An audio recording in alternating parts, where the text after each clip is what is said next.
وأشهد أن لا إله إلا الله وحده لا شريك له وأشهد أن محمدا عبده ورسوله ونصلي ونسلم على هذا النبي الكريم سيد المرسلين وعلى آله وصحبه أجمعين. أما بعد، أيها المؤمنون اتقوا الله، أوصيكم وإياي بتقوى الله فقد فاز المتقون. Muslimin dan muslimat, mudah-mudahan dirahmati Allah Subhanahu wa taala. Di dalam sebuah hadis عن أبي موسى الأشعري رضي الله عنه قال النبي صلى الله عليه وسلم على كل مسلم صدقة. قالوا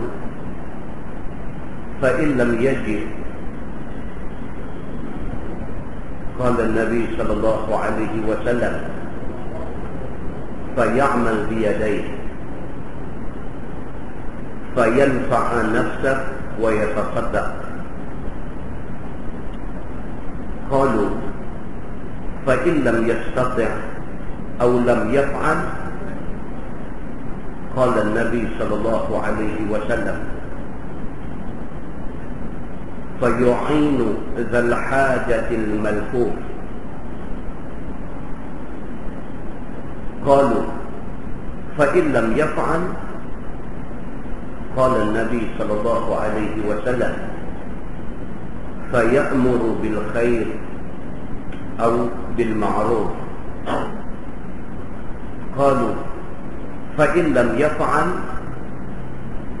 قال النبي صلى الله عليه وسلم فيمسك عن الشر فإنه له صدقة، أو كما قال. hadis sahih riwayat Al-Bukhari.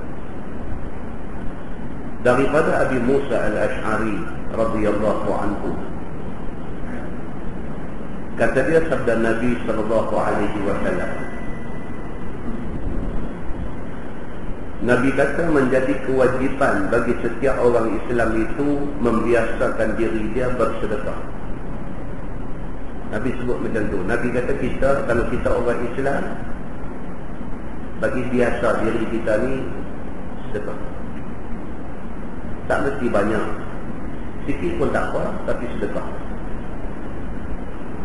Tak ada 10 bagi RM1, tak ada RM1 bagi RM10. Tapi biasakan diri bagi sedekah. Para sahabat tanya Nabi SAW. Sahabat kata, fa illam yajid? Kalau sekiranya tak mampu, macam mana? Duit tak ada. Bukan tak ingat nak sedekah, tapi tak mampu, tapi duit tak ada, macam mana? Kata Nabi SAW, fay'amal biyadayhi fayanfa'a nafsahu wa yatasaddaq. Nabi kata kalau duit tak ada, kalau tak mampu, dia kerja. Kalau duit tak ada, Nabi SAW kata fay'amal biyadayhi, tangan ada, dia kerja. Bila dah kerja, dapat hasil. Bila dah dapat hasil, fayanfa'a nafsahu, boleh dimanfaatkan untuk diri dia sendiri, wa yatasaddaq, dan dia boleh sedekah. Sahabat tanya lagi, fa in lam yastati' aw lam yaf'al? Kalau sekiranya dia tak mampu nak kerja, ataupun dia saja tak mau nak buat kerja, macam mana pula? Kata Nabi SAW, fayu'inu zal hajatil mal'u. Nabi kata kalau dia tak ada kedarah, dia tak mampu nak bekerja, nak cari duit untuk nak bolehkan dia sedekah, maka dia tolong orang dengan tenaga dia. Nak sedekah tak boleh, tak ada duit, tolong orang. Tak kena tolong duit, cuma tolong orang saja. Sahabat tanya lagi, fa in lam yaf'al, tapi kalau sekiranya dia ni tak tolong orang, macam mana? Nabi kata, fa ya'mur bil khair. Kalau dia tolong orang pun dia segan, suruh orang buat baik. Nabi tolong orang pun segan, tak apa, hang cakap sudah. Tapi cakap suruh orang buat baik. Sahabat tanya lagi, fa in lam yaf'al, tapi kalau sekiranya dia cakap pun tak mau. Balong dulu, cerita dia lagu tu lah, balong sungguh. Nabi SAW kata, fa yumsik 'ala syarri. Tak apalah kalau dah sampai macam tu punya balong. Nabi kata jaga, jangan buat jahat ke orang. Sudah, Nabi kata, fa innahu lahu sadaqah. Itu pun dianggap dia macam sedekah juga. Hadis itu hadis sahih riwayat Al-Bukhari. Muslimin dan muslimah yang dirahmati Allah sekalian. Yang penting apa dia? Dalam hadis ini yang penting sekali Islam suruh kita buat baik. Itu maksudnya. Paling baik kalau kita ada duit, kita boleh sedekah. Itu paling baik. Kalau kita tak ada duit, Nabi kata tangan tu ada. Tuhan bagi tangan. Pergi buat kerja. Pergi cari duit. Pergi buat kerja. Dapat duit. Guna duit tu untuk diri sendiri. Ada lebih sedekah. Yang ketiga, Nabi kata kalau sampai nak bekerja, aku segan, malas. Tolong orang. Tolong orang. Nampak orang apa-apa, kita patut tolong. Ada sahabat kita mati, tolong sembahyang mayat. Tolong. Sembahyang mayat ni doa. Sembahyang mayat ni doa. Itu sebab khilaf di kalangan ulama-ulama mazhab ni. Ada di kalangan mazhab yang mengatakan sembahyang mayat tak payah ada guru. Pasal apa? Pasal sembahyang mayat ni doa, dia kata. Tapi kita mazhab Syafi'i, sembahyang mayat ni sembahyang. Maka sembahyang ni kena ada ayat sembahyang. Dan dalam sembahyang itu pun doa. Bagi itu setengah pendapat, termasuk kita punya Sahih Bersama Datuk Mufti kita Pulau Pinang, dia keluar berkeliling, dia kata sembahyang mayat, dah habis sembahyang mayat tak payah doa dah. Pasal apa? Pasal satu, dia kata sembahyang tadi itu dah doa dah, dia kata. Dan yang kedua, dia kata kita nak menyegerakan mayat dikebumikan. Maka doa sampai sembahyang mayat itu, kata Mufti Pulau Pinang tak perlu dah. Tapi kalau buat pun tak salah. Tak salah. Pasal apa? Pasal sembahyang itu doa. Dalam sembahyang kita baca Allahumma ighfir lahu warhamhu wa'afihi wa'fu doa. Allahumma la tahrimna ajrahu doa. Maka dalam doa, dalam sembahyang mayat itu sudah padat dengan doa. Maka tinggal apa? Tinggal dia nak disegerakan untuk pengkebumian. Maka tolong sembahyang mayat itu tolong. Tolong itu juga sedekah. Kata Nabi SAW. Kemudian yang keempat, Nabi kata kalau sekiranya nak pergi tolong, nak guna keteras, nak guna tenaga, nak pergi tolong orang pun tak boleh. Nabi kata suruh. Mulut kita bercakap benda baik, suruh orang buat baik, itu pun kira sedekah. Dan kalau sampai tak boleh apa pun, sampai nak sedekah tak boleh, nak pergi cari kerja, nak dapat hasil, nak sedekah pun tak boleh, nak pergi bantu orang pun tak boleh, nak suruh orang buat baik pun tak boleh. Nabi kata last sekali, hang tahan diri hang daripada buat jahat dekat orang, itu pun sudah dianggap sebagai sedekah. Muslimin dan muslimah yang dirahmati Allah sekalian, maksud dia apa? Maksudnya Islam ini agama rahmah. Islam ni agama belas kasihan. Islam ni agama sayang. Dia antara satu sama lain. Di dalam sebuah hadis riwayat daripada Aisyah radhiyallahu anha, kata dia, jaa a'rabi ila Nabi sallallahu alaihi wasallam faqala tuqabbiluna as-sabyan fama nuqabbilukum. فقال النبي صلى الله عليه وسلم أو أملك لك an naza'allahu min qalbi an naza'allahu min qalbika ar-rahmah atau kama qala hadis sahih riwayat Al-Bukhari. Daripada Aisyah radhiyallahu anha, kata dia satu Badui mai jumpa Nabi sallallahu alaihi wasallam. Pada satu hari masuk mai satu Arabi, satu Arab Badui, Arab dusun, mai jumpa Nabi sallallahu alaihi wasallam. Masa dia mai jumpa Nabi itu kebetulan masa tu Nabi tengah duk cium cucu dia. Nabi ini penyayang. Nabi ini satu orang manusia yang dia cukup sayang kepada anak cucu. Sayang Nabi kepada anak-anak dia. Pukul 4 pagi Nabi ketuk pintu rumah anak dia, ajak sembahyang tahajud. Itu sayang Nabi kepada anak. Nabi buat macam tu. 4 pagi Nabi ketuk rumah anak menantu ni, rumah Fatimah, rumah Ali, suruh bangkit, suruh sembahyang tahajud. Sayang Nabi kepada cucu ni apa dia? Nabi SAW pernah sujud semayang. Cucu meragah naik ke belakang. Nabi melamakan sujud dia, sehingga sahabat yang semayang di belakang tu ingat wahyu turun ke Nabi sujud lama sangat. Rupa-rupanya Nabi lamakan sujud dia kerana cucu duduk atas belakang. Nabi tak ambil ruang cucu dia. Nabi tunggu sampai cucu tu turun, baru Nabi bangkit daripada sujud. Sayang Nabi kepada cucu sampai macam tu. Hadis yang kita baca malam ni, dia cerita sayang Nabi SAW. Macam mana Nabi SAW dengan anak cucu ni menjadi kebiasaan Nabi, peluk cium anak cucu ni. Dalam hadis lain menceritakan menjadi amalan Nabi di kalangan keluarga terdekat, Nabi cium dahi. Amalan Nabi di kalangan keluarga terdekat, dengan anak, dengan cucu, dengan apa ni, Nabi pegang, Nabi cium dahi.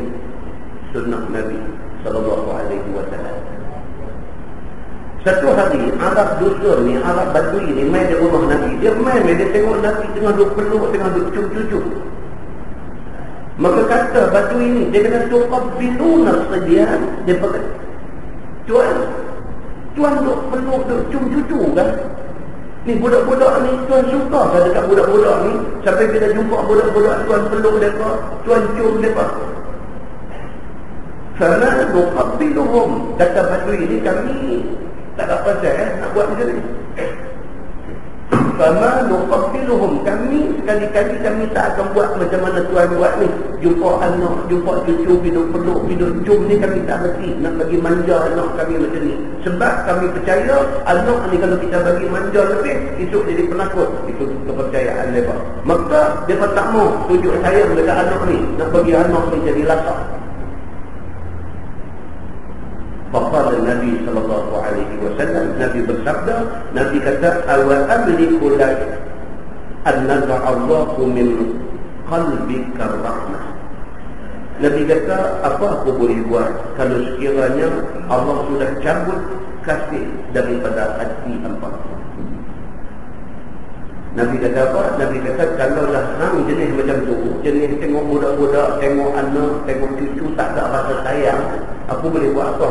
Pasal apa? Pasal Allah sebenarnya dah cabut sifat rahmat daripada hati hang. Hang satu orang manusia yang tidak ada rahmat dalam diri. Muslimin dan muslimat yang dirahmati Allah sekalian, hadis itu menunjukkan kepada kita Islam adalah agama kasih sayang. Dalam sebuah hadis lain riwayat daripada Abdullah bin Amr radhiyallahu anhu, kata dia, qala rajul lin Nabi sallallahu alaihi wasallam, ujahid. Qala Nabi sallallahu alaihi wasallam, alaka abawani? Qala na'am. Qala Nabi sallallahu alaihi wasallam, fafihima fajahid, atau kama qala hadis sahih riwayat Al-Bukhari. Daripada Abdullah bin Amr radhiyallahu anhu, kata dia, satu laki-laki mai jumpa Nabi sallallahu alaihi wasallam, sampai depan Nabi, dia kata ujahid, semangat. Dia mai di depan Nabi, dia kata ujahid, Ya Rasulullah, aku nak pergi berjihad. Semangat. Nabi tengok, Nabi tahu ni karan dengan Quran.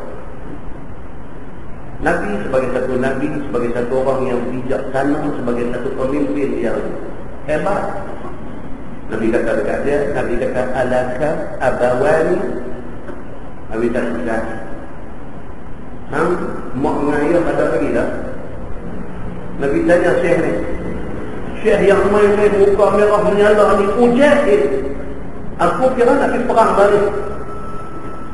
Nabi kata, alaka abawani. Mak ayah ada lagi tak? Qala na'am. Dia kata ada. Qala Nabi sallallahu alaihi wasallam. Nabi kata dekat dia, fafihima fajahid. Nabi kata balik berjihad, jaga mak ayah kamu. Nabi kata dekat dia, akhir angin pak lepas yang longgar. Amal jaga mak dulu, amal jaga ayah dulu. Orang tua tu pun hang tak jaga, anak pergi perang apa? Nabi kata ada lagi mak, ada lagi ayah, ada pergi balik, pergi jaga dua orang ni. Hang boleh jaga mak, boleh jaga ayah, hang pahala macam orang yang pergi berjihad.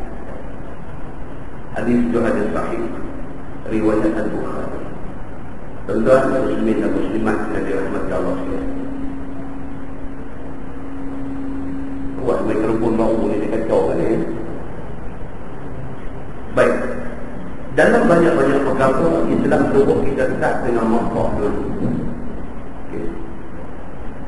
Islam suruh kita start dengan makhluk dulu. Di hari ini pula, macam hari ini. Satu orang hantar satu email dekat saya, dia bagi soalan panjang. Soalan pasti ini. Dia tulis di situ, dia main dalam bentuk PowerPoint presentation. Saya belum tengok apa tu. Dia kata bila kita beramal main atas dunia ni, bila kita dahaga, siapa bagi susu? Mak. Bila kita lapar, siapa bagi makan? Mak. Bila kita keseorangan, siapa teman kita? Mak. Apa perkataan pertama? Dia kata yang terbit daripada mulut budak yang baru beranak, reti-reti cakap tu terbit apa? Mak. Ada siapa? Boleh cakap sebut nestom dulu. Mak. Mak yang membawa maksud ibu.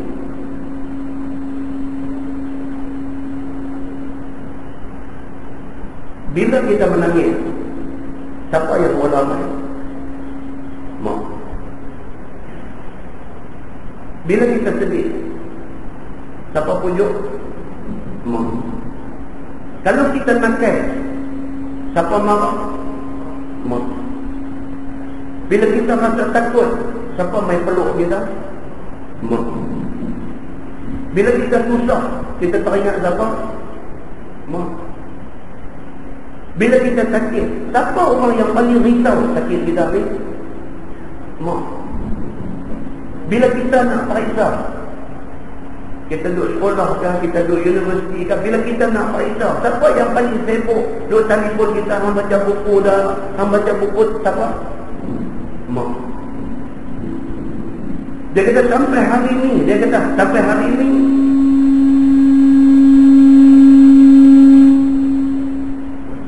tolong nak dapat Pak Meja. Mana ada Meja? Dia Meja bagi hilang tengok tu.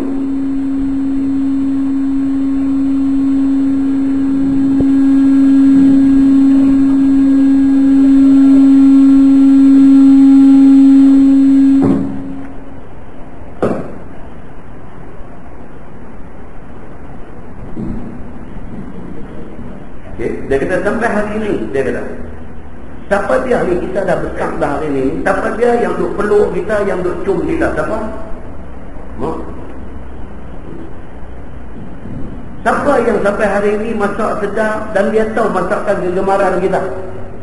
Di antaranya mak. Diri kita pun tahu, tapi mak ni dia lagi tahu. Daripada kita kecil dulu ni, dialah yang dia tahu kita suka apa, dia tahu kita nak makan apa, dia tahu masakan kegemaran kita apa. Mak tahu. Yang bila masa pun puji kita siapa? Mak. Mak kita bila pun puji kita, dia bercakap dekat orang, bila pun dia duk puji kita, anak dia lah yang paling baik. Dia kata mak lah orang yang selalu nasihat kita. Bila kita nak kahwin, dia kata dekat siapa kita beritahu mula sekali? Dekat mak. Ayah ni tak naik lagi nama ni. Dia kata apa pun mak. Dia kata apa? Dia kata tapi bila kita dah kahwin, dia kata apa jadi?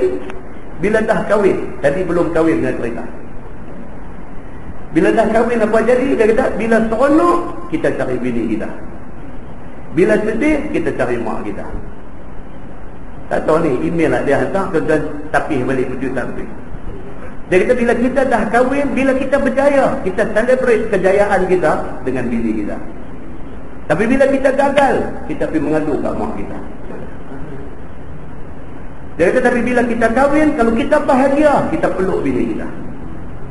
Bila kita gagal, kita pergi peluk mak kita. Bila kita dah kahwin, kita ada duit lebih, kita nak melancong, kita nak makan angin, kita bawa siapa? Kita bawa bini kita. Anak kita tinggal kat mak kita. Dia tulis lagu tu. Saya tadi petang tadi duduk baca yang ni, betul juga dia ni kata. Dia kata bila kita sambut anniversary, sambut ulang tahun perkahwinan kita hadiah bunga, kita hadiah rantai, kita hadiah cincin pada apa? Pada bini kita.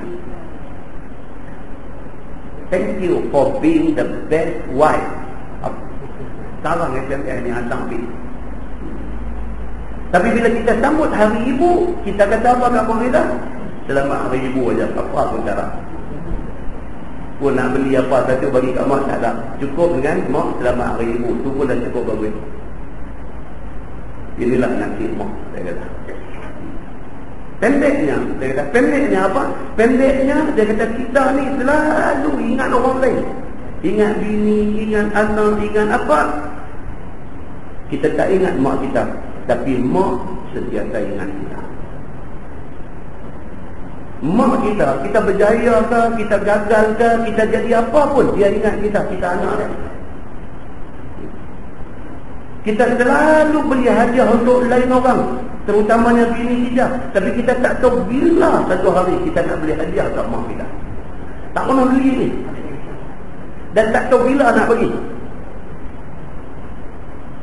Tapi dia kata walaupun macam tu kita buat kat mak kita sampai hari ni, dia kata mak tak pernah mohon apa pun. Mak tak pernah mohon apa pun dekat kita. Mak tak pernah minta apa kat kita. Dulu, dia kata, masa kecil-kecil, dia kata, mak suruh buat apa pun kita minta upah, dia kata. Ni kawan hantar email ni, saya tak nak minta upah. Tapi dia kata dulu masa kita kecil-kecil, mak suruh buat apa pun kita minta upah. Mak suruh pergi kedai tolong beli barang, minta upah. Mak suruh tolong jaga adik, kita minta upah. Mak suruh sapu sampah, kita minta upah. Mak suruh pergi buang sampah, kita minta upah. Mak suruh tolong jual rokok, kita minta upah. Tapi pernah dia kata mak minta upah habuan dia mengandung kita 9 bulan. Jam tuan-tuan, saya dengan email dia ni hantar jam dia. Dia kata pernah ke mak kita minta upah kat kita, aku mengandung kat hang 9 bulan dulu, hang bayar apa kat aku? Tak pernah. Nama kata mak ni benar ni tak sabit mulut dia. Pernah ke mak kita tuntut bayaran untuk dia melahirkan kita dulu?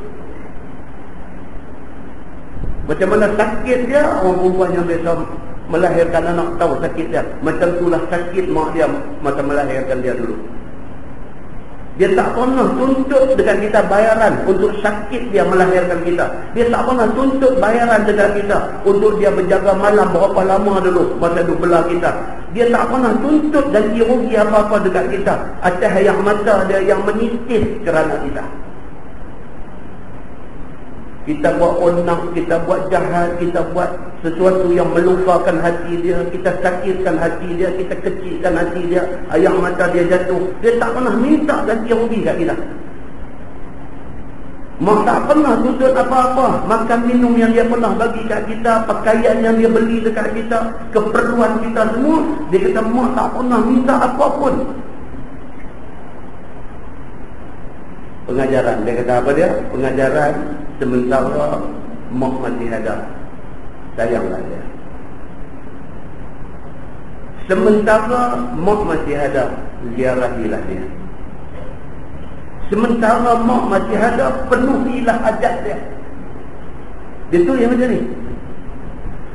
Sementara mak masih ada, pimpinlah tangan dia. Sementara mak boleh duk berjalan, pegang tangan dia, tuntun dia.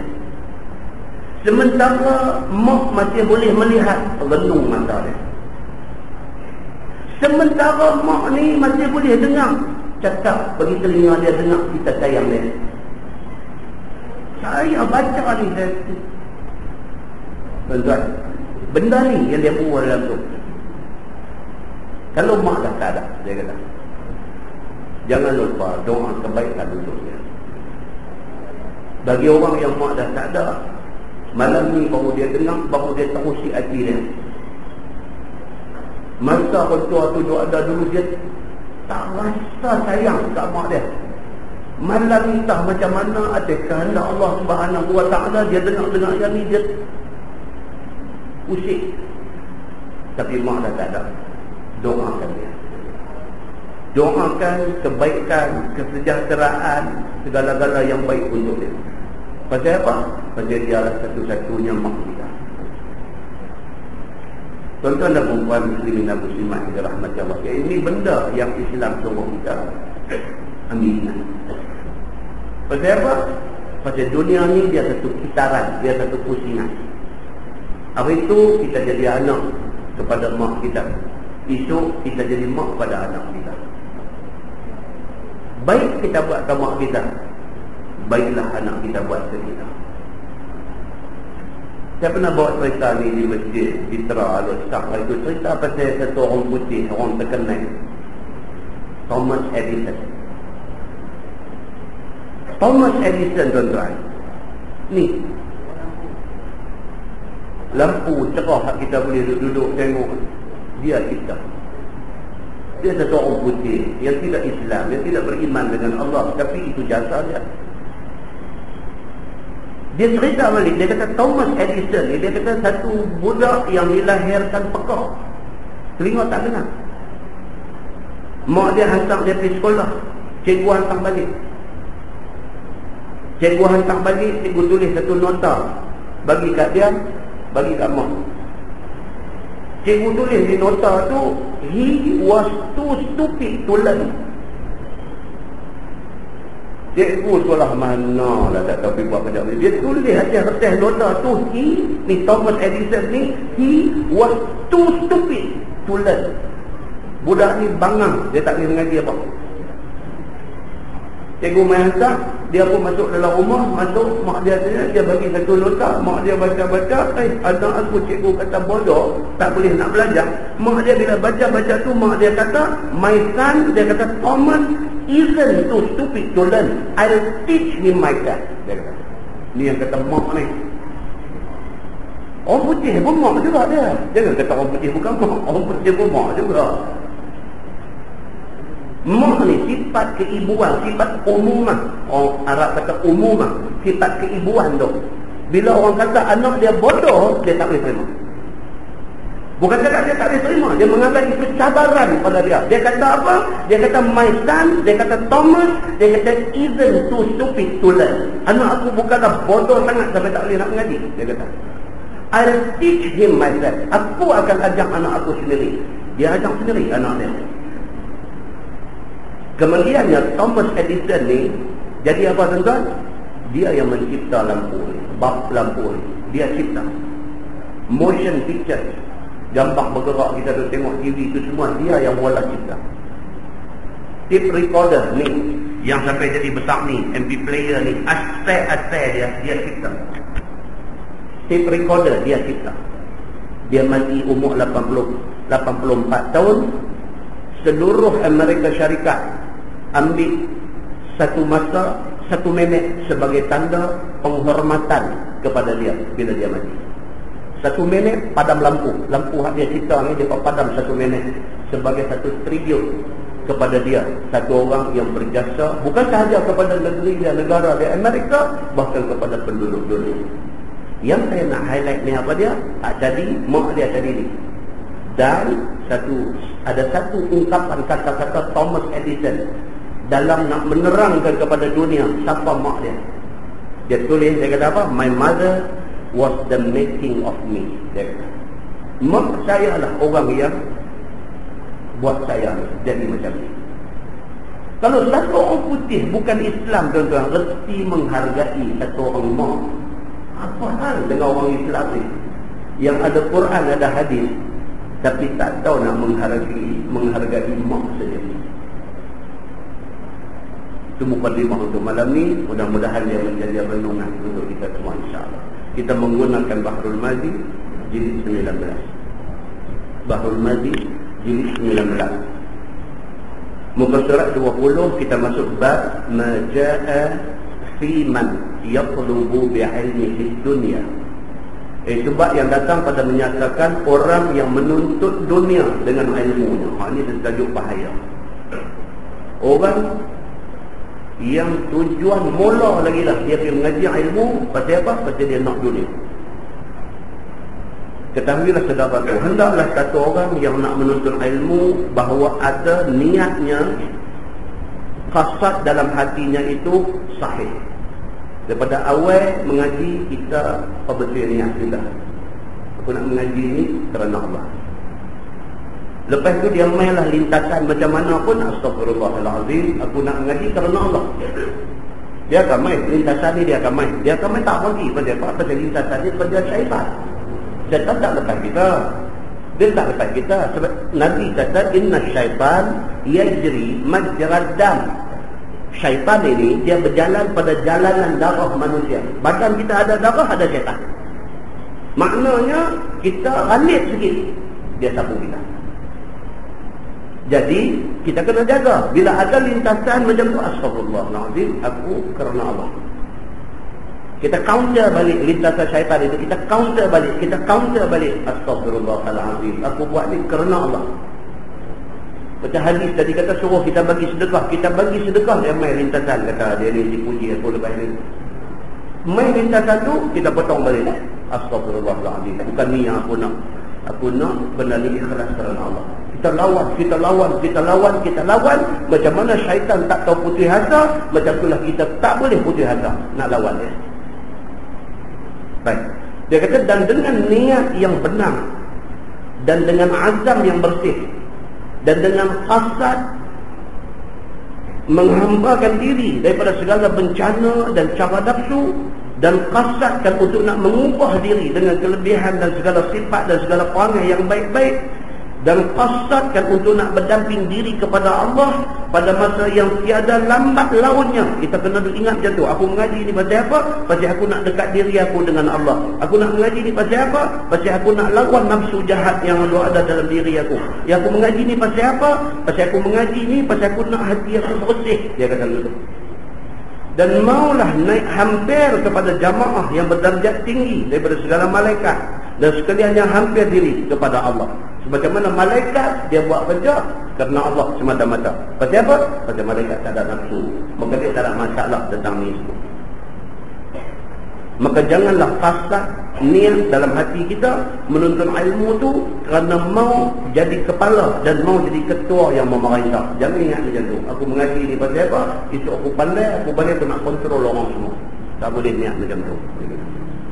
Dan janganlah niat nak jadikan pengumpul harta. Jangan niat aku mengaji ni pasal apa? Esok aku nak jadi kaya. Dengan ilmu yang ada ni aku nak jadi kaya. Dan dengan niat nak mendapat kemegahan, niat satu hari aku akan dapat suai esok. Dia ingat macam-macam ni karang dalam hati dia. Dan niat nak melawan orang-orang jahat dan keji. Dan jangan niat nak menuntut ilmu itu kerana mau berlawan megah dengan rakan taulan. Jangan duk ingat aku mengaji ni aku nak pandai, lebih pandai daripada dia. Lalu masyarakat kita nampak dia ni pandai, aku nak piting dia, aku nak jadi lebih pandai pada dia. Oh no, dalam masyarakat dah ni dia ni nampak ada kuat pengaruh, aku pergi lawan pengaruh dia. Jangan tuan-tuan, itu tak bagus. Ya kata. Ataupun dia kata niatkan supaya semua orang beradab kasih kepada dia, ataupun niat kata apa, aku ramai pengikut. Dia ingat dulu. Nak cari orang, dia nak jadi crowd pula. Dia nak jadi crowd pula, dia nak pull crowd bagi mai kat dia. Dia niat macam tu. Jangan macam tu, semua tak bagus, dia kata. Dan menurut apa isyaratnya, niat kata esok dia nak jadi kingmaker. King lain, kingmaker lain. Dia niat dia jadi kingmaker, dia mastermind, dia nak atur semua, orang kena taat kepada dia. Jangan macam tu. Maka sesungguhnya sekalian yang tersebut itu membawa kepada dunia semata-mata. Kalau kita ada niat macam tu, tak ada pahala di sisi Allah Subhanahu wa ta'ala. Kita boleh dapat apa kita nak. Kita teringin nak jadi crowd puller, kita teringin nak jadi public figure, kita nak apa Tuhan boleh bagi, cuma Tuhan tak bagi pahala dekat kita. Rugilah muslimin dan muslimat yang dirahmati Allah. Dan memberi cenderung hati kasih akan dia, yang dikasih akan dunia, dan suka berusaha kepada nak mendapatkan dunia. Dan jadilah orang yang demikian itu apabila alim dia, bernamalah dia alim yang jahat, dia kata. Ataupun nama yang terkenalnya ialah ulama usul, jadi ulama jahat dia. Nampak zahirnya nampak okey, tapi hati dia Tuhan tak. Nampak zahirnya nampak cantik, tapi hati dia busuk. Nampak zahirnya nampak cukup elok, tapi hati dia Tuhan yang lebih mengetahui. Begitu. Yang ni orang yang alim, yang berniat mereka itu nak mendapatkan ilmu itu sebagai alat bagi nak bersedap-sedap di atas dunia, dan mau suka kepada kemegahan dan martabat tinggi, dan dipandang oleh segala ahli, segala orang ramai. Itu tujuan dia. Dia nak jadi popular dalam masyarakat. Dia nak jadi debater, dia nak jadi orang yang boleh berdebat dengan siapa saja, berani panggil orang tu CLML, debat pukul bagi jatuh. Dia mau nama, habis dia. Pasal apa? Niat dia sudah derail, sudah tergelincir daripada landasan yang Allah mahu sebenarnya. Maka jadilah orang yang demikian itu isi neraka. Dia kata habis.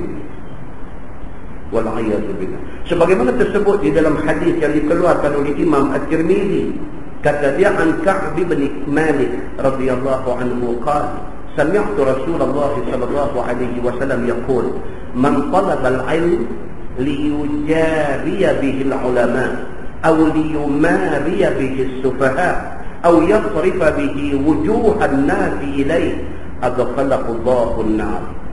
Diriwayatkan daripada satu sahabat Nabi sallallahu alaihi wasallam, nama dia Ka'b bin Malik radhiyallahu anhu. Kata dia, aku dengar Nabi sallallahu alaihi wasallam bersabda, siapa yang menuntut ilmu supaya boleh dia serupa dengan dia akan ulama lain. Dia mengaji ilmu dengan niat supaya dia ni setanding dengan ulama yang ada pada masa tu.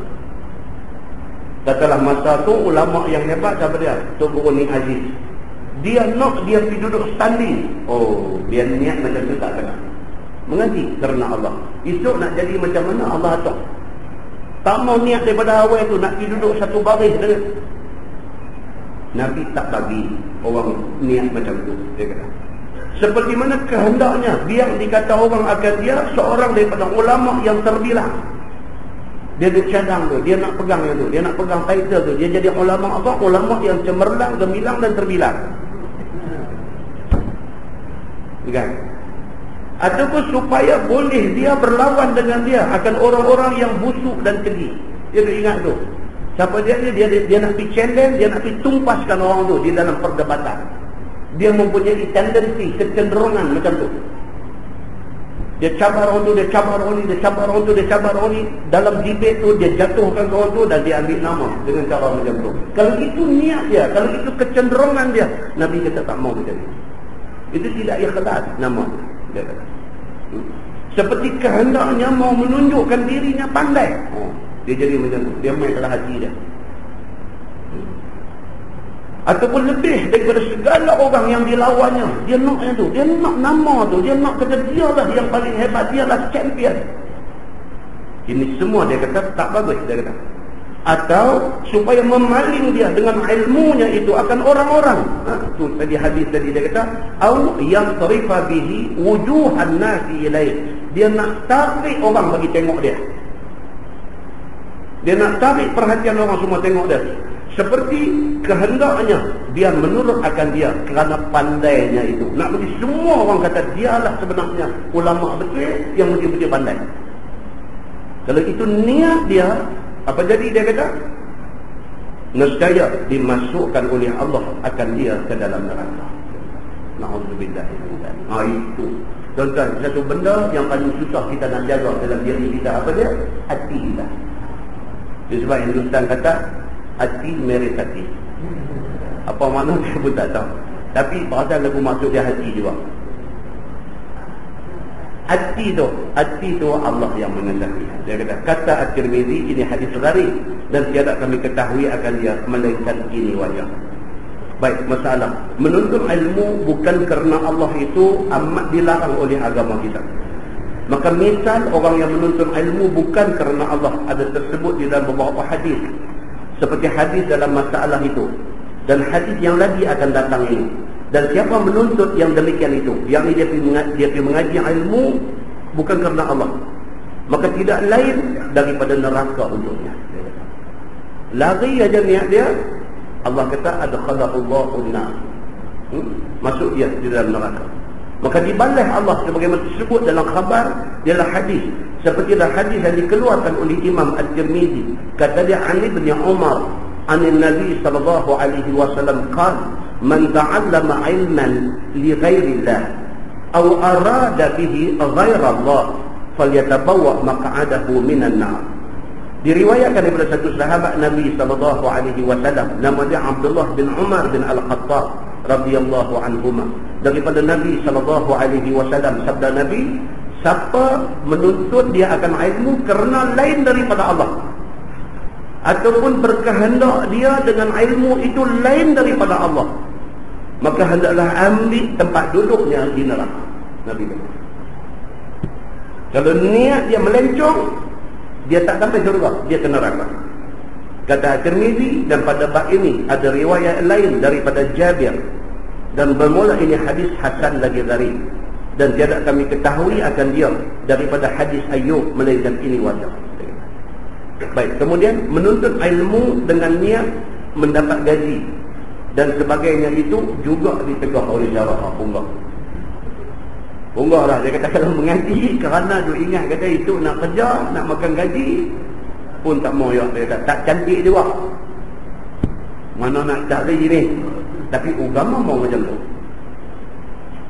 Nampak tak? Jari saya pun nampak ketak dah. Takut saya pun nak baca hadis ni pun takut. Pasal apa? Dia kata pasal kalau kita daripada awal dah niat aku mengaji ni pasal nak kerja, aku mengaji ni pasal nak gaji, dia jadi apa tuan-tuan? Dia jadi kita tak boleh cakap benar. Dia dah jadi itulah, dia dah jadi tak boleh nak cakap benar. Pasal apa? Pasal kita ada interest lain, kita ada kepentingan lain, kepentingan yang menyebabkan kita jadi tak boleh nak cakap benar. Maka itu sebab agama tak mau macam ni. Sebagaimana tersebut dalam hadis, kata dia Ali bin Abbas an Nabi sallallahu alaihi wasallam qala inna unasan min ummati sayatafaqqahuna fid din yaqra'una al-Qur'an yaqulun nahti al-umara fanusibu min dunyahum na'taziluhum wa na'taziluhum bid-dinina wa la yakunu dhalik kama لا يجتني من القتال إلا الشوك كذلك لا يجتني من قربهم إلا الخطايا Diriwayatkan daripada satu sahabat Nabi SAW, nama dia Abdullah bin Abbas radhiyallahu anhuma, daripada Nabi SAW bersabda bahwasanya orang-orang daripada umat aku lagi akan menuntut faham pada ilmu agama ini.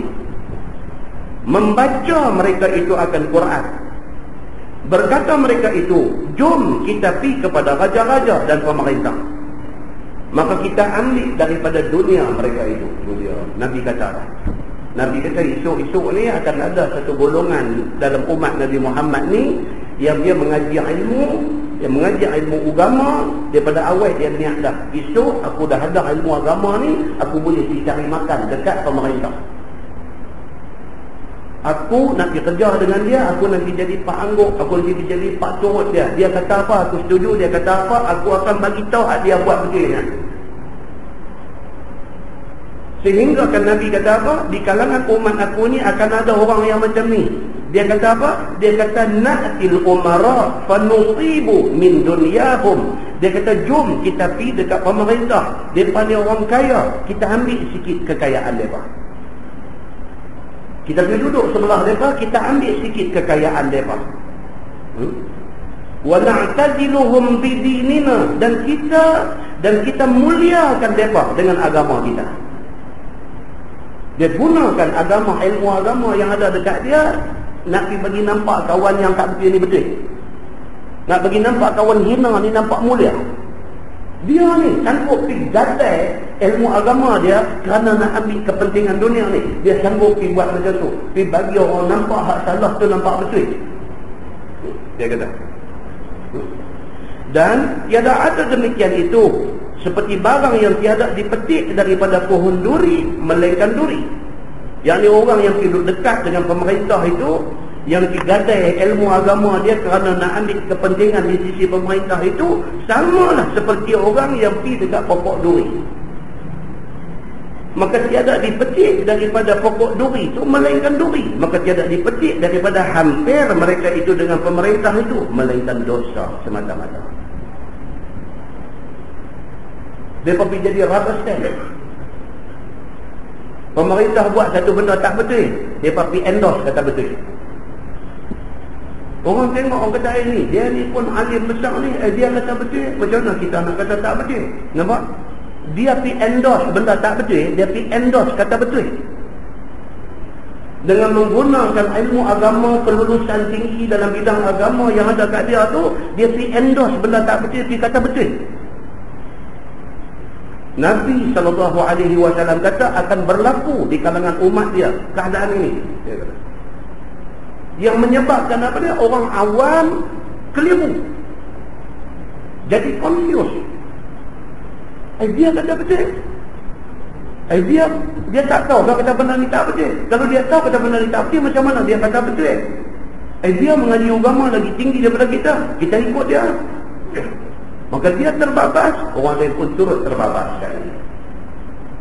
Nabi SAW sudah ingatkan benda ni. Yang ni diisyaratkan oleh Nabi SAW di dalam sabdanya itu kepada siapa yang menuntut supaya mendapat jawatan ataupun pangkat di sisi pemerintah negeri, dan dapat daripada mereka itu, yang ni daripada pemerintah itu, harta ataupun kemegahan.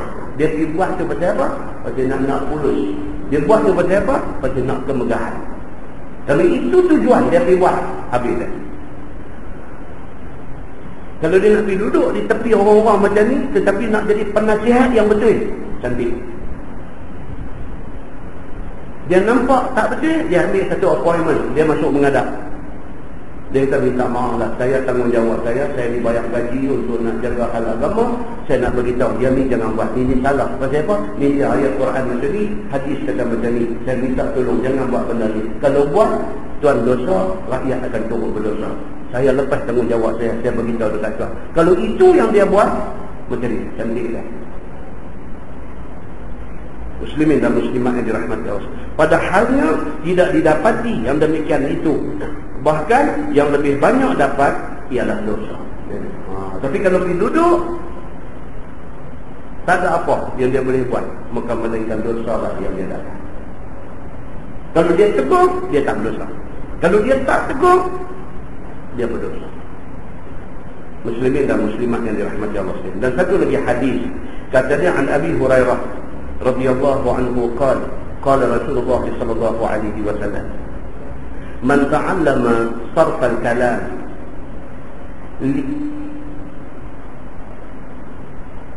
liyasbala tu. Contohnya dia tulis tak betul itu. Liyasbala daripada perkataan sabala. Man ta'allama sarf al-kalam liyasbala bihi qulub ar-rijal aw an-nas lam yaqbalillahu minhu yawm al-qiyamati sarfan wala 'adla.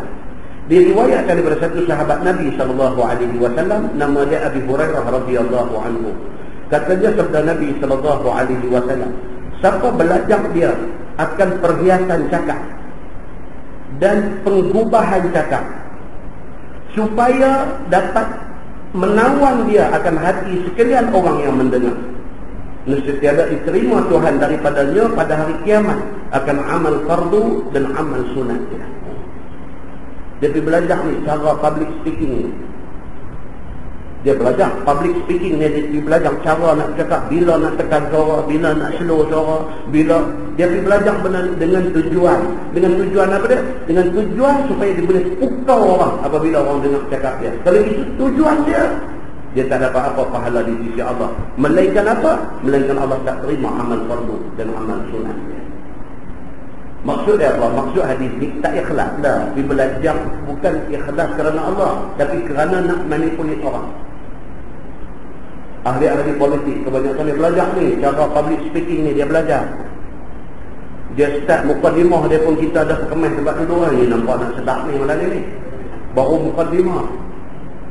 A'udzubillahi as-sami'il 'alim minasy syaithanir rajim. Ayat dia kata ni Ustaz Samsuri tak pernah mula macam ni. Tu. Teknik nak memperdayakan orang tu. Tak dia ni mukadimah dia pun jarang dengar ni. Dia start cakap lagi dengan ayak muka dia, dengan kening dia pukul naik macam Bruce Lee. Dengan tak lagi dia marah dengan tumbuk meja dia, dengan jari dia buat logo pistol, tunjuk logo tu. Itu semua teknik yang dia pergi belajar. Dan tujuan dia belajar tu apa dia? Kerana dia nak manipulate orang. Kerana dia nak memperalatkan orang. Bukan kerana Allah. Bukan kerana dia nak bawa orang supaya takut Allah. Tapi dia nak bawa orang supaya kagum dengan dia. Jahannam dia. Allah marah orang yang macam ini. Orang yang duk ingat nak manipulate orang ni, Allah marah dia sehingga kan dia buat amal fardu, amal sunat Allah tak mahu. Kata hadis ni begitu. Dan kata lagi, dan satu riwayat lagi, katanya begini, an Ibn Mas'ud radhiyallahu anhu annahu qala kaifa bikum idza labistum fitnah yarbu fiha as-saghir wa yahramu fiha al-kabir wa tattakhidhu sunnah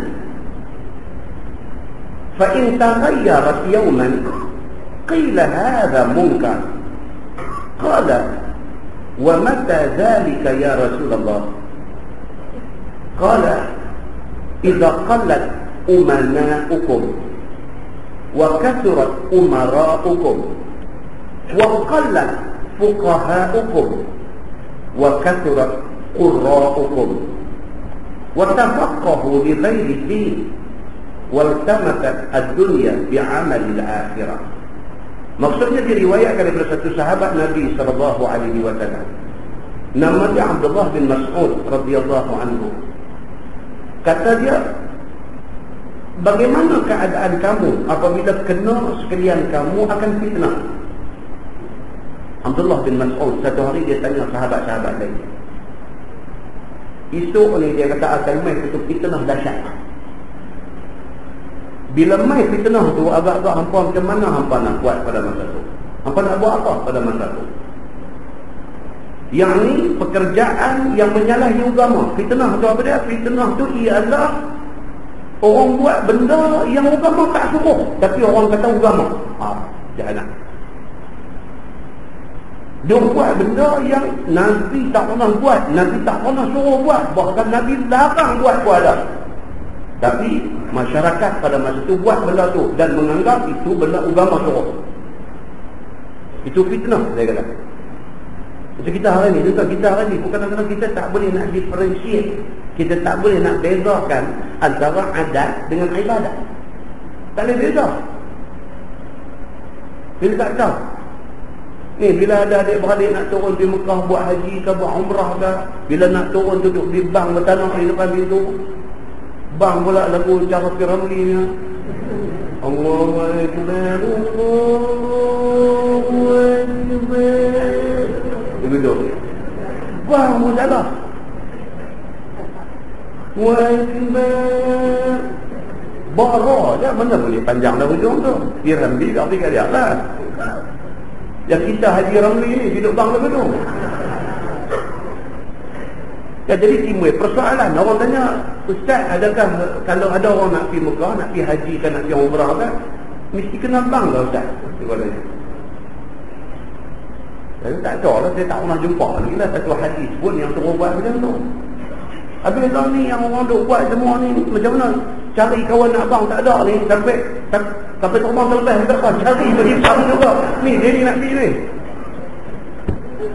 Contoh tu saya bawa pada apa? Pasal itu di antara kekeliruan dalam masyarakat. Dia duk faham kata kalau orang pergi haji, pergi umrah mesti bang baru boleh turun rumah.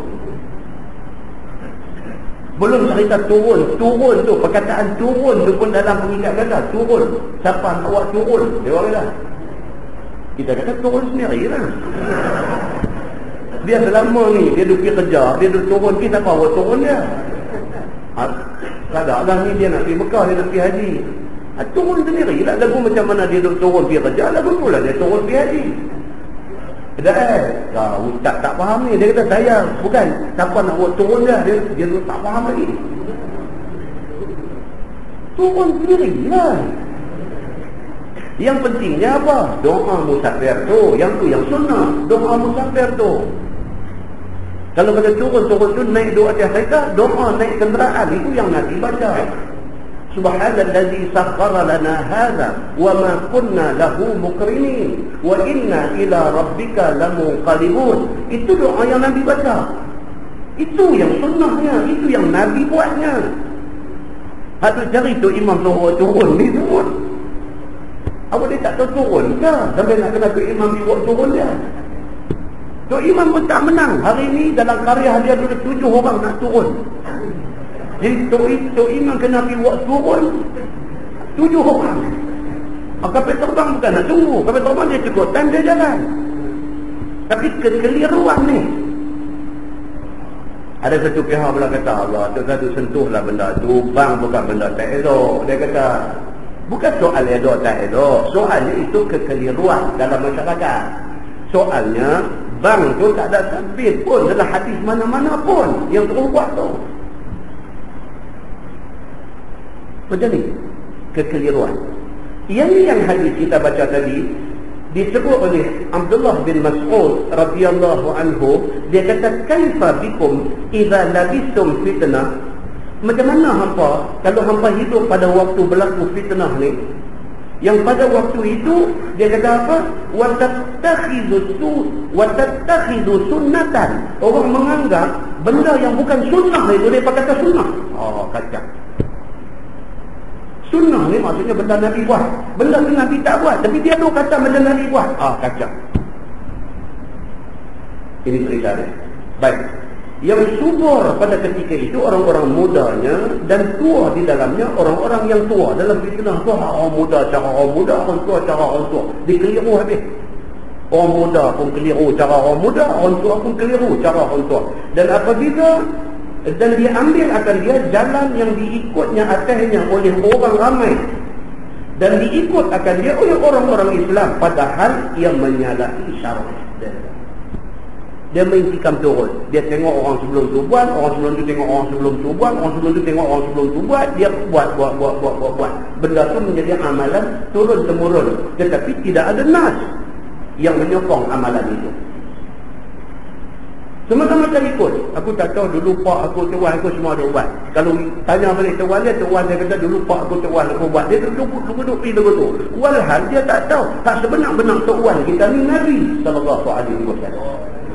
Nabi tu tuan kita. Patutnya kita ikut tuan yang senang tu.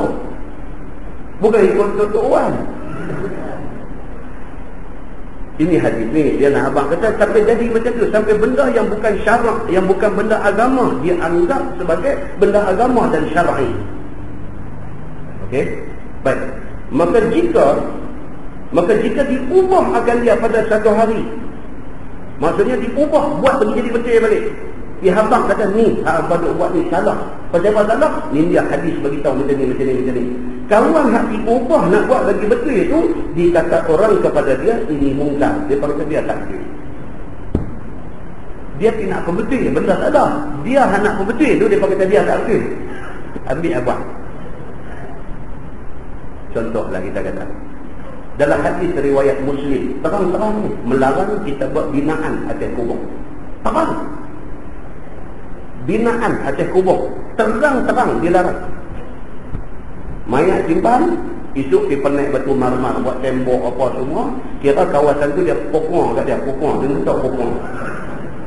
Pokong kat dia. Maksudnya apa? Dia menghak milikkan kawasan tu sebagai kawasan dia. Walhal tanah kubur itu tanah wakaf. Tanah wakaf tidak boleh dihak milikkan oleh sesiapa. Kita tanam adik-beradik kita di situ, kita pergi buat tembok batu marmar. Salah. Pasal apa? Pasal kita menghak milikkan tanah wakaf. Dan larangan membuat binaan atas kubur ni sabit daripada hadis yang sah. Tapi lama dah, di mana-mana pun orang nak buat. Sebab hari ni kita pergi habang kata tak boleh. Orang kata apa? Orang kata kita tak betul. Hak tak betul tu orang kata betul. Ni yang hadis ni nak abang. Tuan faham tak? Ini yang hadis ni nak abang. Dia akan jadi satu fitnah di mana orang betul jadi tak betul, hak tak betul jadi betul. Sebenarnya hak betul itu apa dia? Hak betul-betul itu ialah Quran dan hadis Nabi. Itu yang betul-betul betul.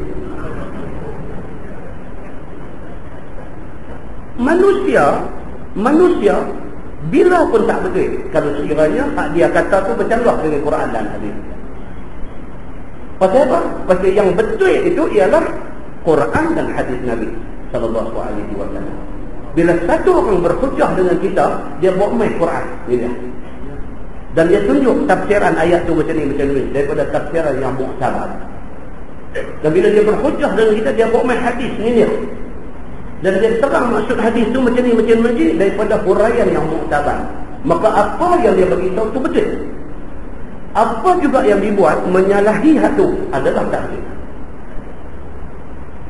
Kita jangan kata saya dengar dia ni kata tak mau. Quran kata apa, hadis kata apa. Quran dengan hadis kata itulah yang paling betul. Tuan-tuan, Islam ni Allah buat turun. Yang menerangkan Islam kat kita ni siapa dengar? Nabi Muhammad sallallahu alaihi wasallam. Maka tidak ada yang lebih betul faham tentang Islam melainkan Allah yang buat turun dia dan Nabi yang menerangkan maksud dia kepada kita. Muslimin dan muslimat yang dirahmati Allah. Yang ni dia kata jika diterangkan yang hak dan diberitahu baginya akan orang yang menghapuskan itu, kalau nak menghapuskan mungkar tadi bagi tahu betul-betul pun, maka dijawab orang akan dia bahawasanya engkau mungkar. Dia bacalah ayat Quran, dia bacalah hadis macam mana pun, masyarakat kata apa? Kata dia tak betul. Inilah fitnah yang Nabi kata akan jadi menjelang akhir zaman. Muslimin dan muslimat yang dirahmati Allah. Serta dia kata keadaan mereka itu di dalam sesat dan di dalam batil. Dia kata, jadilah orang-orang itu duduk dalam kesesatan dan dalam batil, dalam takdir. Dia kata. Dan kemudian ditunjukkan oleh Nabi SAW masa nak zahirnya fitnah itu dan masa nak zahirnya balak itu. Dengan kata Nabi, bilakah zahir fitnah itu? Dengan kata apa nama begini, Abdullah bin Mas'ud kata, bilakah ya Rasulullah nak jadi fitnah itu? Maka sabda Nabi SAW, iaitu apabila sedikit orang alim yang kepercayaan dan yang beramal. Orang yang betul-betul alim, kuranglah. Bila orang alim yang betul-betul alim ni maksudnya faham, dia baca ni, dia baca kitab-kitab betang dia baca. sebut kata kitab apa nama, syarah Muslim, syarah hadis, syarah kepada Sahih Muslim. Syarah tu ditulis oleh siapa? Oleh Imam Nawawi. Dia baca syarah kepada Sahih Muslim. Dia baca. Orang nak baca ni pun korang lah. Korang lah. Ada ramai kitab Sahih Muslim boleh tak nak tengok. Kitab Sahih Muslim pun tak ada. Di rumah dia tak ada pun kitab Sahih Muslim ni. Jadi jangan cakap nak baca. Kitab tu pun tak ada di rumah dia.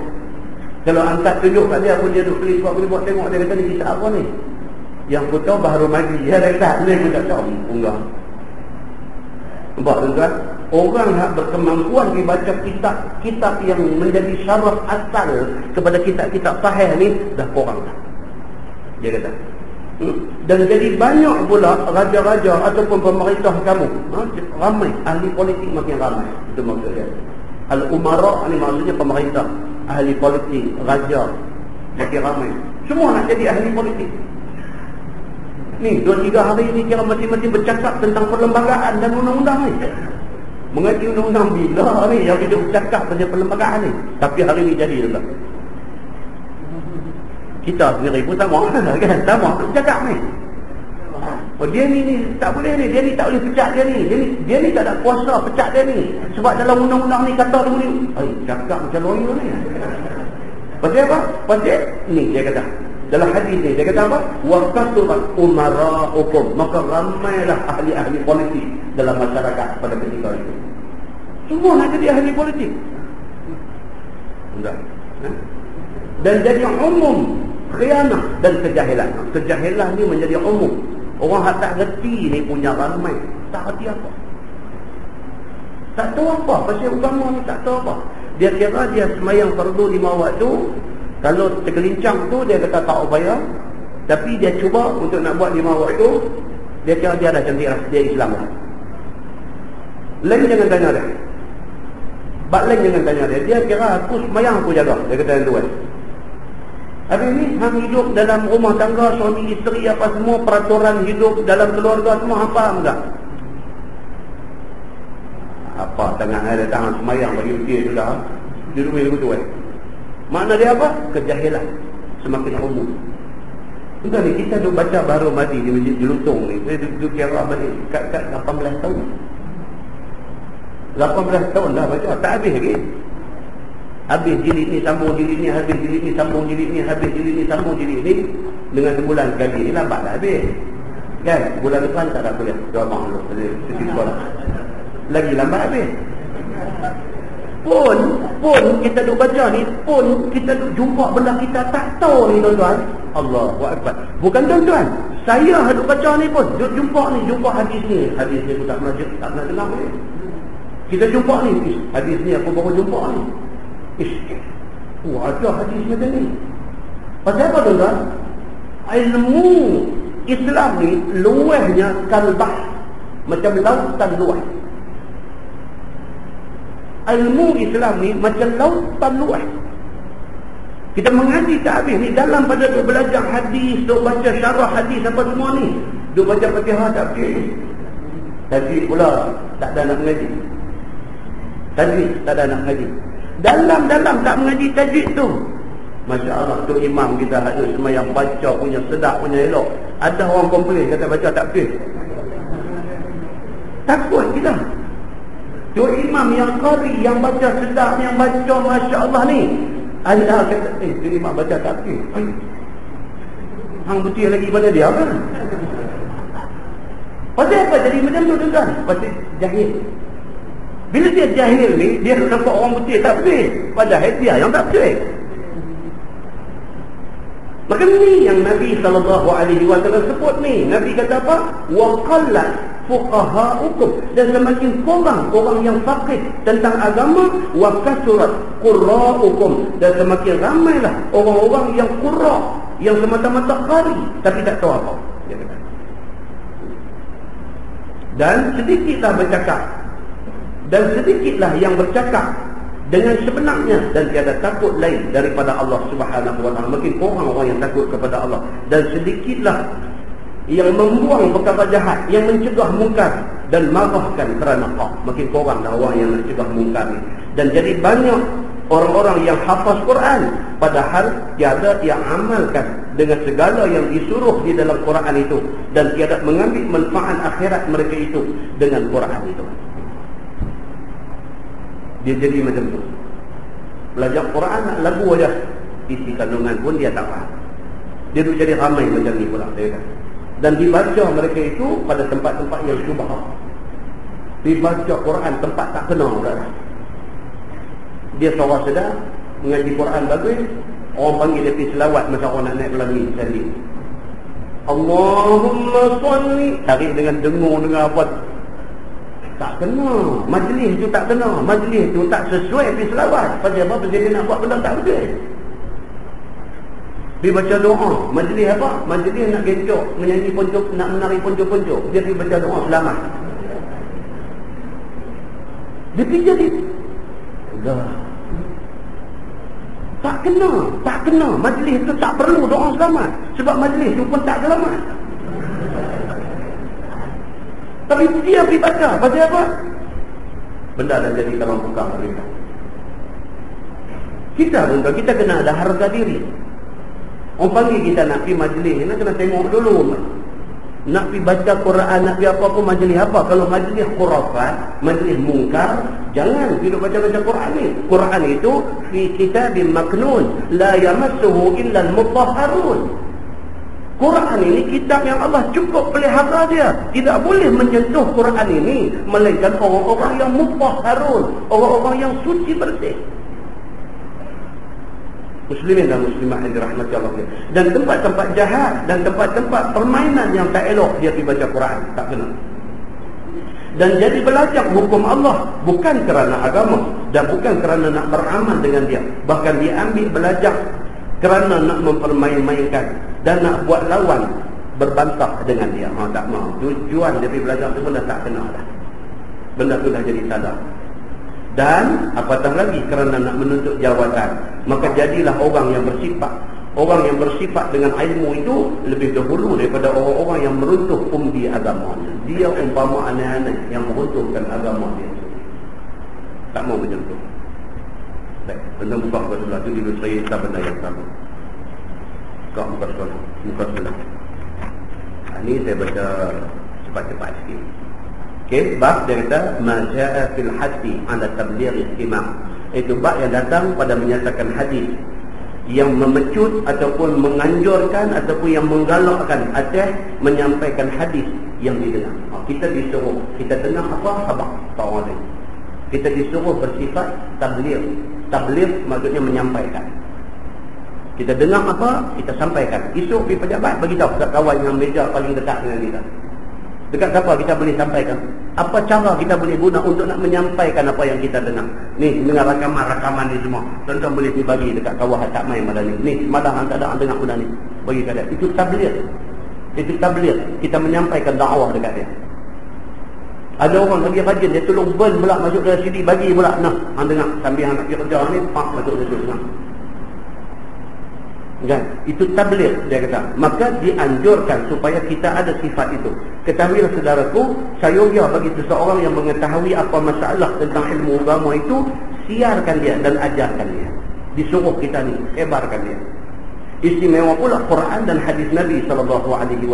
Maka orang yang siarkan ataupun mengajarkan Quran dan hadis Nabi itu sangat dipuji oleh syarak. Syarak puji. Dia balik rumah, dia habaq kat mak dia, dia habaq dekat kak dia, dia habaq kat abang dia, dia habaq kat adik dia, dia pergi kerja itu, dia habaq kat kawan dia. Atas kebijaksanaan dia, cara nak habaq macam mana. Bijaksana, kena bijak nak habaq tu pun, kena pandai. Nak approach orang agama ni kita kena pandai. Sampaikan benda ni. Dan dapat bahagia. Dan dapat bahagian daripada dunia lagi. Dunia pun dia dapat, akhirat pun dia dapat. Sebagaimana hadis yang dikeluarkan oleh Imam At-Tirmizi an Zaid bin Thabit radhiyallahu anhu qala sami'tu Rasulullah sallallahu alaihi wasallam yaqul naddarallahu imra'an sami'a minna hadithan fahafidhahu hatta yuballighahu ghairah.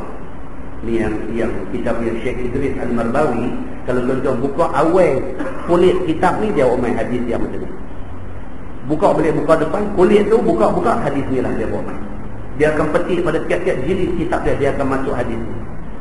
Hadis yang seumpama ni. Maksud dia apa? Diriwayatkan daripada sahabat Nabi SAW. Nama dia Zaid bin Thabit radhiyallahu anhu. Kata dia, telah aku dengar Nabi SAW bersabda, diberi cahaya akan Allah, berseri akan muka orang yang mendengar hadis. Nak dapat muka yang bercahaya ni bukan dengan cara hidup lumuk fair and lovely. Cara dia, Nabi kata apa? Mengaji hadis. Mengaji hadis. Contoh kalau ada rezeki pergi buat haji ataupun pergi buat umrah, masa tuan-tuan ziarah Madinah, dan duduklah Masjid Nabawi itu bagi lama sikit. Jangan pergi semayang balik itu bagi lama sikit. Dalam Masjid Nabawi itu ada perpustakaan. Berapa ramai orang yang dah pergi Mekah berapa kali, dah pergi haji berapa kali, perpustakaan tu boleh tak naik lagi. Sayang tuan, kita kena pergi semua tu. Kita nak pergi bukan senang. Nak himpun duit, nak boleh sampai nak pijak kaki di sana tu, Allah izin, dapatlah peluang tu. Dah dapat peluang tu, maksimumkan masa kita di sana tu dengan benda-benda yang bermanfaat macam ni. Kalau kita duduk daripada arah sini, arah kalau kiblat belah sini, kita duduk arah sana, arah Hotel Hilton, arah Dallas Taibah, arah KFC Madinah, apa semua tu. Daripada arah sana tu, kalau kita main, kita masuk pintu tu, kalau kita masuk, kita pergi balik kanan. Tuan-tuan akan jumpa bilik untuk pandang dengar. Balik kanan tu. Tuan-tuan masuk aja pintu tu, jumpa bawa, ada jaga pintu, ada cek kita buang kasut, masuk aja tuan-tuan pergi belah kanan. Tengok, tuan-tuan jumpa satu bilik. Di situlah bilik audio. Tuan-tuan pergi di sana, kalau tuan-tuan ada DVD kosong, bagi dekat dia. Tuan-tuan habang nak apa, dia tolong beli, free bagi. Dia ada katalog macam budak-budak tu pergi beli apa game, apa dia bawa dalam album tu, kita buka. Saya nak rakaman Dr. Ayub, Imam Masjid Madinah sepanjang bulan puasa. Okey, dia bagi kat kita. Dia kata petang tadi main ni. Petang kita main, dia tengok muka, dia bagi. Berapa kali pergi haji, pergi umrah, tak tahu pun ada bilik orang tu. Yang dia tahu bilik tandas di luar tu ada lah, dia kata. Dah ni dalam masjid ni. Kita masuk daripada pintu, daripada arah Hotel Hilton Madinah tu, kita masuk tu agak tak jauh perjalanan belah kiri. Dia ada satu pintu kecil aja. Masuk pintu tu naik. Di situ museum Madinah. Dia ada di atas tu. Tuan-tuan naik, kecil aja. Saudi ni pun satu penyakit, dia bukan ada i'lan apa bagi tahu kat orang, dia tak ada. Hang pandai cari yang dapat. Dia galau tu. Naik di atas tu ada tuan-tuan ni sudah ada transkrip tulis tangan daripada zaman ulama-ulama dulu.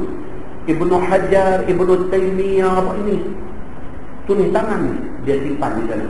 Tuan boleh naik dan boleh tengok khazanah ilmu Islam. Doa dari itu naik lagi tingkat atas satu lagi, naik di Masjid Nabawi itu sendiri.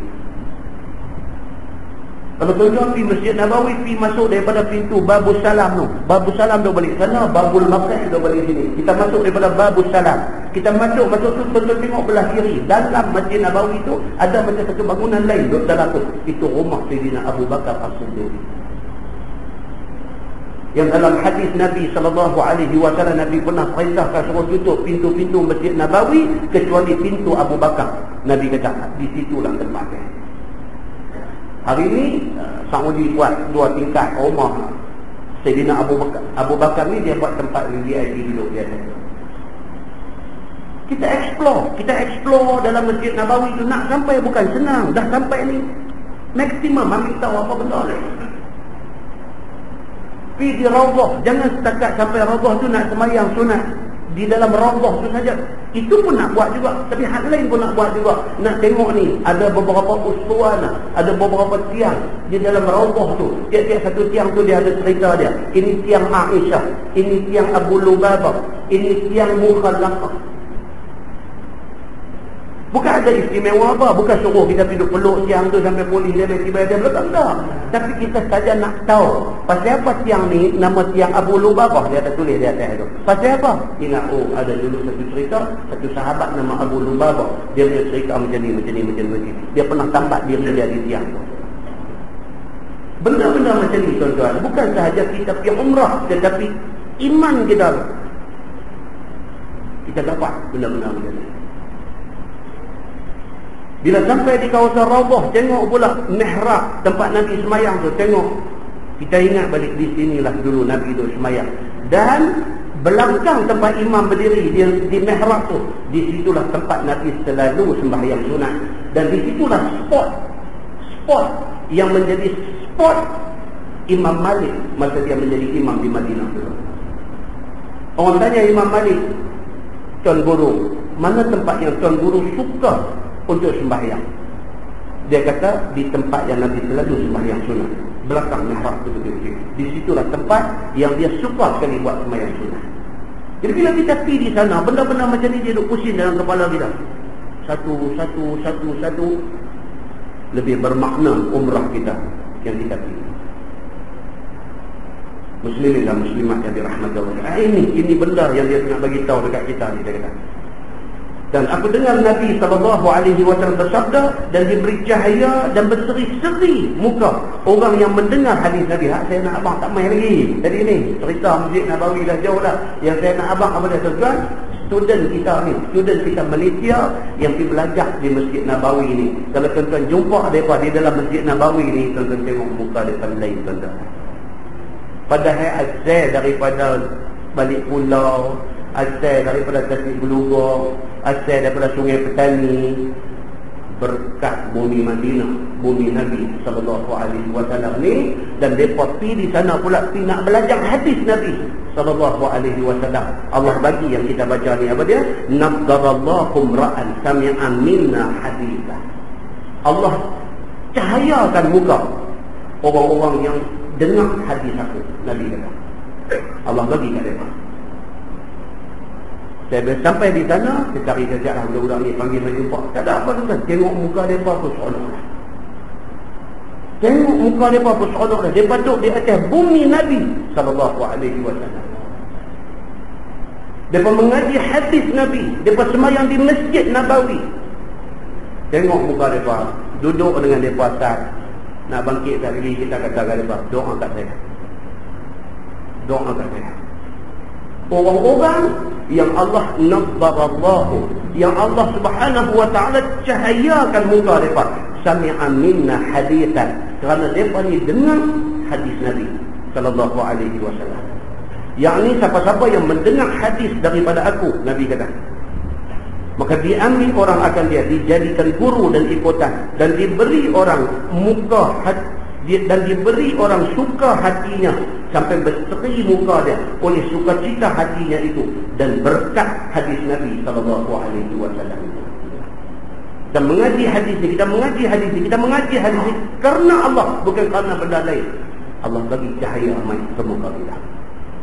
Muslimin dan muslimat yang dirahmati Allah, maka dihafaznya hadis itu sehinggalah disampaikan hadis itu kepada orang lain. Dia kata, masalah mensiarkan masalah-masalah ilmu syarah dan tidak menyembunyikan dia, maka itulah yang disuruh oleh syarak kita, seperti yang diisyaratkan oleh Nabi SAW hadis ini, iaitu bahawasanya seseorang itu apabila didengarnya satu masalah ilmu tentang syarak, maka disiarkannya dan jangan disembunyikannya, dan disampaikan dia kepada orang lain supaya dia amalkan benda itu dengan dia, dan dikeluarkan daripadanya beberapa masalah fiqh. Dan sabda Nabi SAW lagi, farubba hamili fiqhin ila man huwa afqahu minhu wa rubba hamili fiqhin laisa bifaqih. Artinya, maka boleh jadi orang yang menanggung nas ilmu fiqh itu dibawanya kepada orang yang lebih faham ilmu fiqh daripadanya. Kadang-kadang jadi macam itu.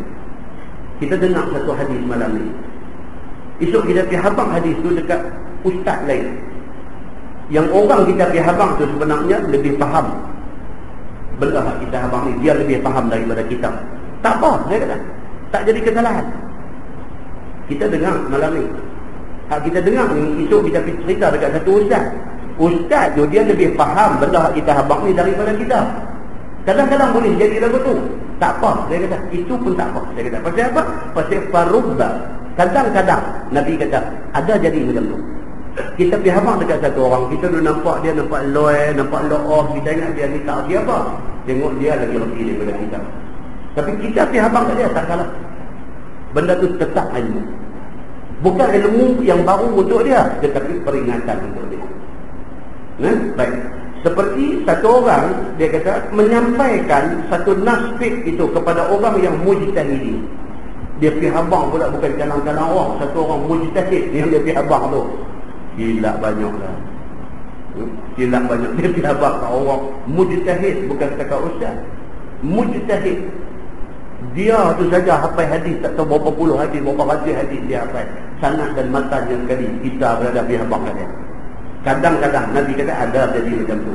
Tiba-tiba kepada mereka yang dikeluarkannya kehendaknya dan maksudnya akan nas itu yang dalam-dalamnya. Kita pergi habaq kat dia, kita habaq tu nak tu je. Dia terang balik dekat kita lagi, manfaat kita dapat. Kita pergi habaq kat dia, kita ingat dia tak tahu apa. Kita habaq, kita habaq tu tak betul. Dia tolong pun betul balik pula. Dia habaq balik dekat kita tu, kita dapat manfaat. Sekali dengan kita salam minta maaf kat dia. Saya minta maaf. Kita silap orang, kita tuju silap orang. Dan dia kata dibetulkannya kusut-musut riwayat hadis yang berpukal-pukal gitu. Kita pergi terang kat dia tu pun silap. Dia tolong pembetul pula kita terang kat dia. Dia kata bukan begitu. Hang salah faham kot. Sebenarnya macam ni. Dia kata dia habaq balik kat kita. Kita dapat lagi satu ilmu daripada orang yang kita pergi habaq. Dan sabda Nabi SAW lagi, dan boleh jadi orang yang menanggung fiqh itu tiada faqih, yakni tiada pandai, tiada faham pada masalah-masalah agama, semacam orang yang hafaz Quran. Setengahnya reti ia akan isinya dan setengahnya hafaz sahaja. Dia kata dan ada juga orang yang macam tu, dia tak tahu apa, dia hafaz saja, dia pun tak tahu apa yang dia hafaz. Tak apa, kita pergi habaq dekat dia, tetap menjadi satu tambahan ilmu untuk dia. Begitu. Kata At-Tirmidzi, dan pada bab ini ada riwayat daripada Abdullah bin Mas'ud dan Mu'adz bin Jabal dan Jubair bin Mut'im dan Abi Darda dan Anas bin Malik radhiyallahu anhum ajma'in. Dan katanya lagi ini hadis, yakni hadis Zaid bin Thabit itu hadis yang hasan. Wallahu a'lam. Lepas ini kita tengok mendengar hadis serta disiarkannya. Dan lepas ini dia main lagi tajuk-tajuk yang lagi bahaya. Dia akan main lepas ni tajuk Fi ta'zim al-kadhib ala Rasulullah sallallahu alaihi wasallam. Tajuk yang akan datang ni apa dia? Tajuk besarnya dosa kita bohong atas nama Nabi sallallahu alaihi wasallam. Nabi tak kata, kita kata Nabi kata. Habis dah. Besarnya dosa orang yang habaq dekat orang, dia kata ni hadis Nabi, walhal bukan hadis. Ataupun besarnya dosa orang yang Nabi kata memang hadis, dia kita kedak. Sama besar dosa ke Nabi. Itu tajuk yang akan datang. Kemudian dia kata tajuk yang selepas daripada itu,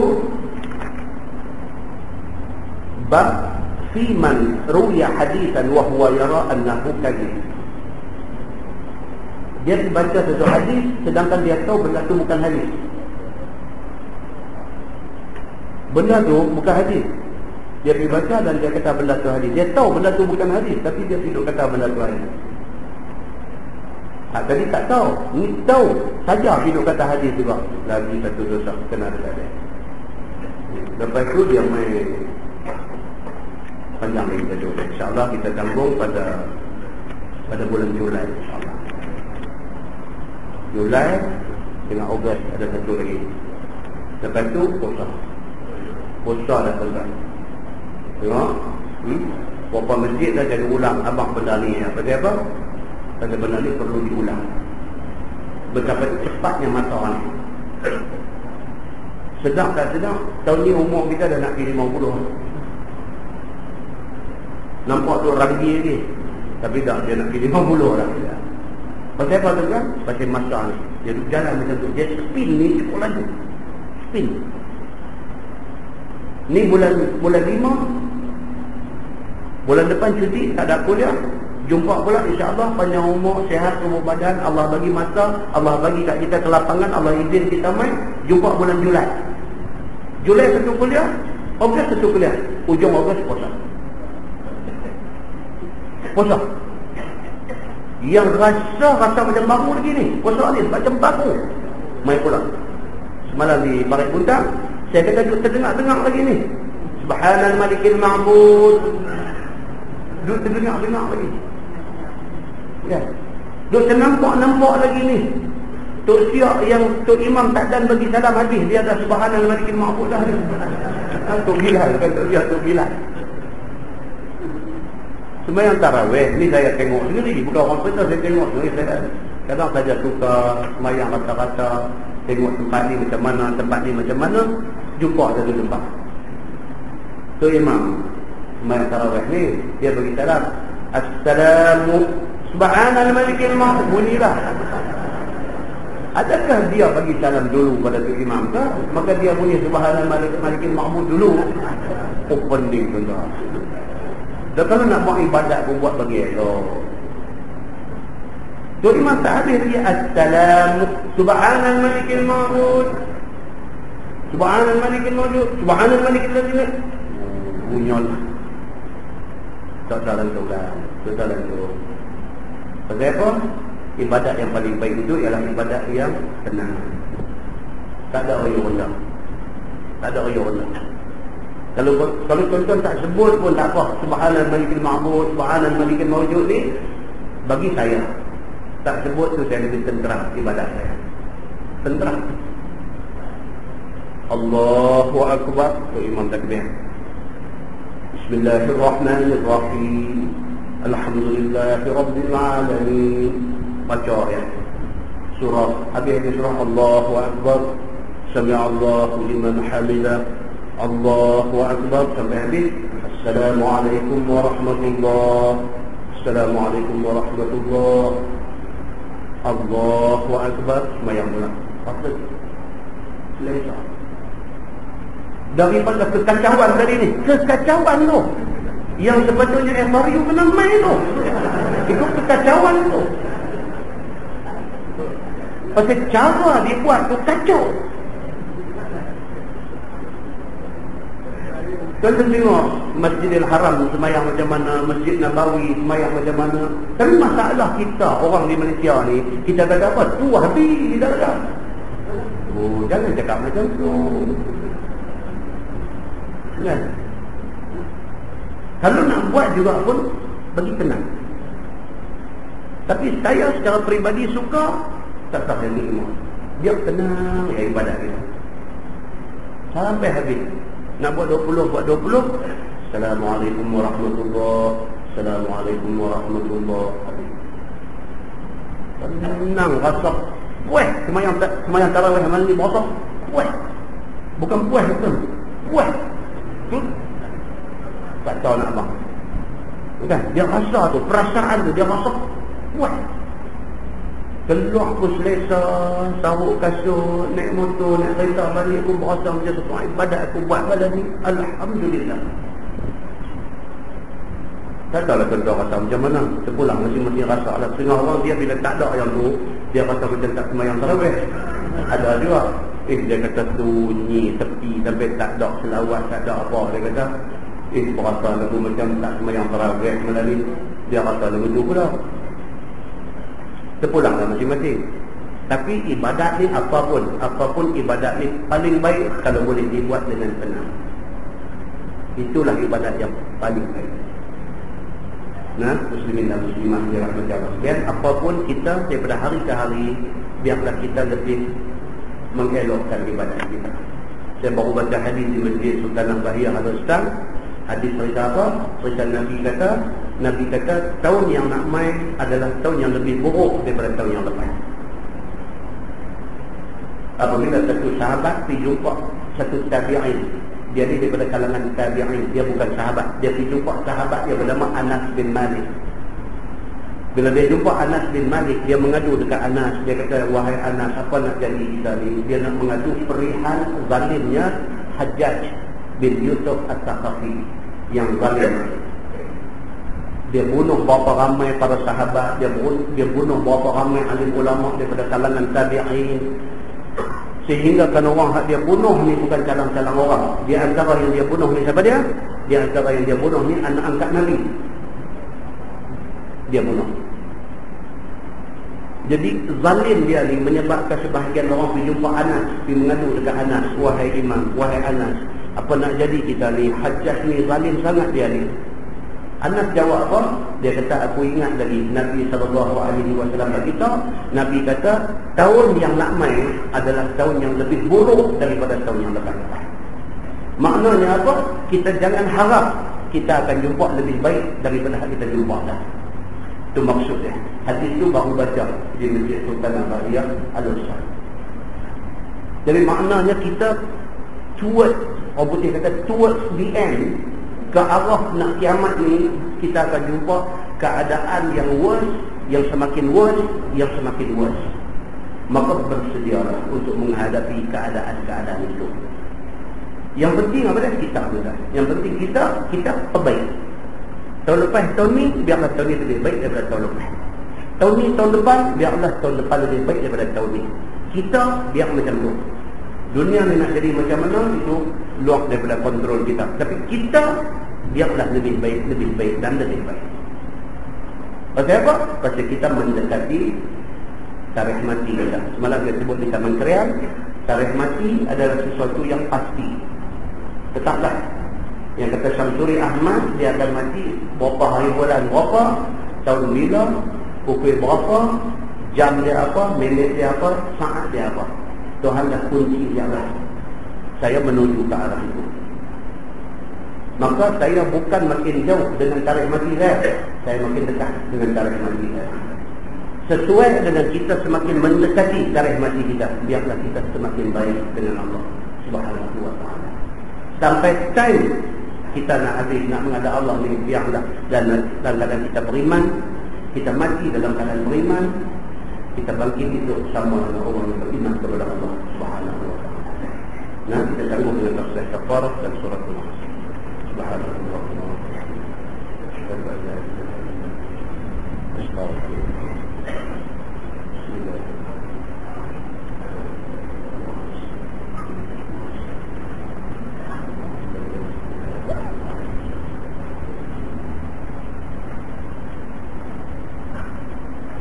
اللهم صل على محمد في الأولين والآخرين وسلم الله تبارك وتعالى عن سادتنا أصحاب سيدنا رسول الله أجمعين. بسم الله الرحمن الرحيم. الحمد لله رب العالمين حمدا يوافي نعمه ويكافئ به. يا ربنا لك الحمد كما ينبغي لجلال وجهك الكريم وعظيم سلطانك. رضينا بالله ربا وبالإسلام دينا وبمحمد نبيا ورسولا. اللهم افتح علينا فتوح العارفين وارزقنا فهم النبي بجاه خاتم المرسلين. اللهم فقهنا في الدين وعلمنا التأويل واهدنا صراطك المستقيم. اللهم أرنا الحق حقا وارزقنا اتباعه وأرنا الباطل باطلا وارزقنا اجتنابه. اللهم اجعل جمعنا جمعا مرحوما وتفرقنا من بعده تفرقا معصوما. وصلى الله على محمد وعلى آله وصحبه وسلم والحمد لله رب العالمين. السلام عليكم.